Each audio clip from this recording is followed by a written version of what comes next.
So, ang daming nagtatanong kung bakit daw ang ganda ng shape ng katawan ko. Paano ko ba na-maintain? Ano bang iniinom ko? Ito lang naman yung iniinom ko guys, etong tea ng Lip Busy Care. May iba't ibang flavor siya guys, and may iba't ibang benefits. So, paano ko nga ba na-maintain ang ganitong katawan?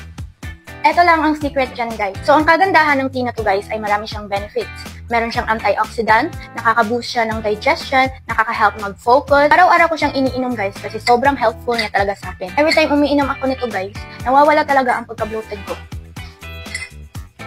And sobrang effective niya guys kasi nga 0 sugars, 0 calories, and 0 fats na siya guys. Sobrang mura na din ito guys at may iba't iba siyang flavor. So meron siyang lemon black tea, lemon ginger black tea, lemongrass black tea, lemon jasmine green tea, and lastly, ito yung iniinom ko ngayon guys, the hibiscus tangerine tea. Yung lasa naman nito guys, sobrang sarap nito guys. Para lang kayong umiinom ng juice. Hindi talaga siya mapait. And pwede din to sa mga lalaki guys, yung gustong magpaliit ng tiyan or gustong lumiit yung tiyan, bilhin nyo na to. Hindi talaga kayo magsisisi guys kasi sobrang effective at ang sarap pa.